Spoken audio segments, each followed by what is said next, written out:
Welcome to Type C Tech Reviews. Today we're going to be doing a review of the Asus Tuf Gaming VG34VQL1B. I'm going to go over the pros and the cons and my own real life experience that I've had with this monitor. And if at any point during the video you want to check out this exact same monitor, I'll have Amazon links below for the US, UK, and Canada. But let's jump into the video. All right, now the first pro is obviously the 34 inches. It's an ultra-wide, it's 1440p. This is a perfect resolution, a perfect size. Everything about this is perfect. Once you go ultra-wide, you can never go back. I don't ever feel like I need more resolution on the desktop or when I'm editing videos, and I definitely don't feel like I need it more in game. Now this thing also hits 165 Hertz at 1 millisecond response time, and this is all inside of a VA panel. Now yes, it is a VA panel, but it is one of the best VA panels I have ever used, if not the best. I think it is the best. Now colors are good, hitting 120% of the sRGB color space and 90% of the DCI-P3 color space. All right, now let's talk about the big numbers that really set this monitor apart from all the other ultrawides out there at this price point. 550 nits and a 4,000:1 contrast ratio. Now, VA panels are obviously way above IPS panels in terms of contrast ratio, but most of them are gonna be around 3,000. That's typically what budget VA panels are. They're like 3,000:1, which is still a great contrast ratio. This one's bumping it up. It's doing 4,000:1, as well as that, the brightness, unbelievable. We don't see this brightness even at high-end monitors. My LG Ultra Gear Ultrawide is still only 400 nits, and that's a very premium ultrawide monitor. This makes it really easy to game with all of the windows open, direct sunlight, whatever, you are gonna be fine. Most of the time, even when I'm using my LG Ultra Gear, which is the monitor I use every single day, if the windows are open, I like to shut the blinds. A little bit of light is fine, but with this thing, I didn't even care if the windows were open, even in game. All right, now the next pro is it is curved. Obviously, it's an ultra-wide monitor. This has a 1500 R curve, which is a good curve. It's not anything crazy like the Odysseys. Those things are crazy. They have massive curves, and that's like the big reason that they're a selling point, but I still would recommend this one over the Odyssey. It's not quite as immersive as the Odyssey. However, for daily use, this thing's great for everything. So if you're wanting to edit videos, or if you're doing school on this thing and then wanting to game at night, this is gonna be great for that. All right, now let's talk ghosting. There is pros and cons with this. Now, with most VA panels, they have pretty bad ghosting, pretty noticeable ghosting. Most VA panels just have it. Some have it worse than others. I've heard that the Odysseys have a pretty bad ghosting problem. I've had VA panels that are just, you know, kind of in the middle. The ghosting isn't terrible, but it's definitely noticeable. Now, when I got this thing, one of the first things I did was check the UFO test, and looking at it like that, it looks like a high-end IPS panel. There's almost no ghosting. I compared this side by side with some other panels. I compared this with an OLED panel, and it was very close, if not almost exactly the same. I don't know what Asus did, but they basically managed to eliminate ghosting, kind of. So with that, there is still ghosting, but it's different. From face value, 95% of you won't notice this. However, this is where the real world test comes in. There is still ghosting, but it is only red and green ghosting, and it's only in dark areas. So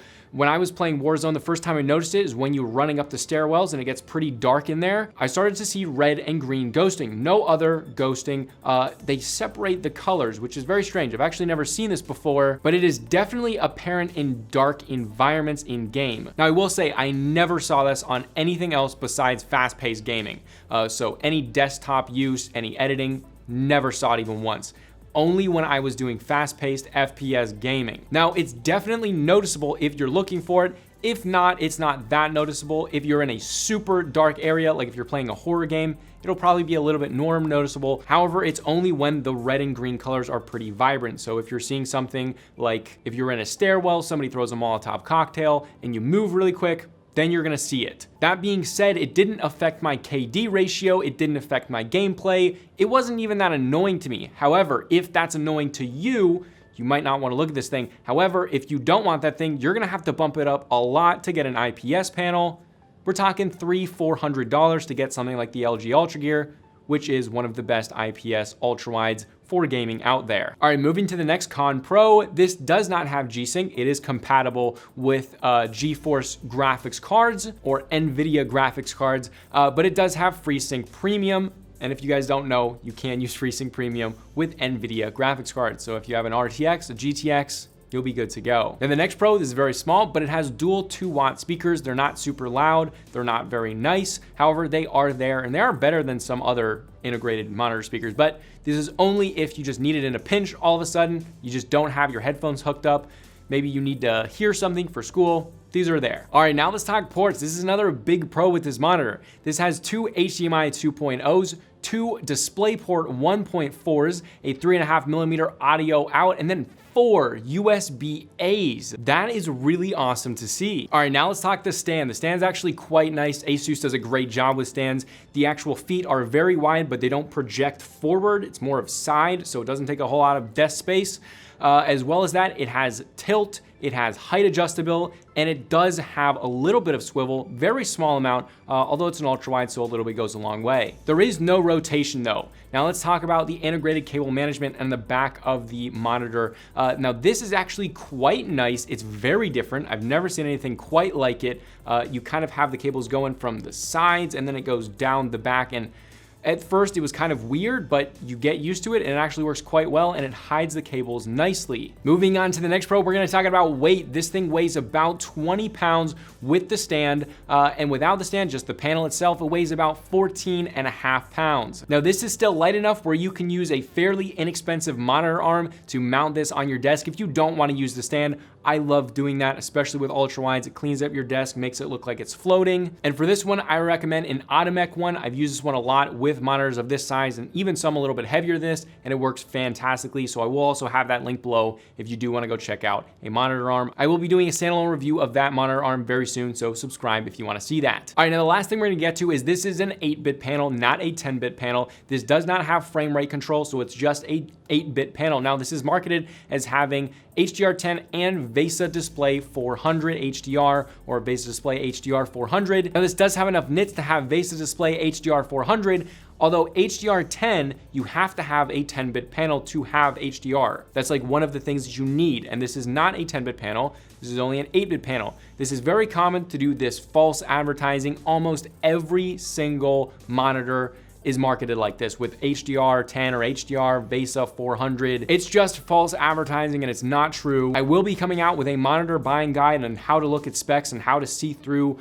basically false advertising. But that's not a super big con because it's very expensive to get true HDR monitors. But guys, overall, this monitor for how much it costs is ridiculous. Yes, it has the red and green ghosting. That's pretty much the only big con with this. If you want to do photo and video editing, you might want to get something like an IPS that has a 10-bit panel. However, if you want to do some gaming on an ultra-wide, this thing is very, very similar to my LG Ultra Gear. You're getting a very similar gaming experience, which cannot be said for a lot of monitors that I review. And I absolutely love it. So I highly recommend this one. Again, if you do want to go check it out, there's Amazon links below for the US, UK, and Canada. But I do highly recommend it if you guys want to get an ultra-wide, which is, you know, go ultra-wide, never come back. Asus did a fantastic job, and I would much rather have red-green ghosting than just ghosting everywhere, like typical VA panel ghosting. They really did an amazing job with this thing and just bumped some of these specs up. Like 4001 contrast ratio, 550 nits. They could have gotten away with just doing 400 nits. They could have probably gotten away with doing 350 nits. People would still love it,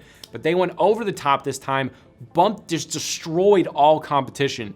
Every other ultra-wide in this price point that directly competes with this crushed. They did such an amazing job. And because of that, it's like very hard to get. So if it's in stock, check the Amazon links below. If it's in stock, buy it if you want it, because it was very hard to get this thing. And as well, if you guys have stayed to the end, please consider subscribing below to Type C Tech Reviews. I do a ton of monitor reviews and comparisons and unboxings. I previously did an unboxing of this monitor, so if you want to see that experience, definitely check it out. And I will also be comparing this directly with my LG Ultra Gear side by side. So if you want to see that comparison, definitely consider, again, subscribing to Type C Tech Reviews. But this was Type C Tech Reviews, and I'll see you guys later.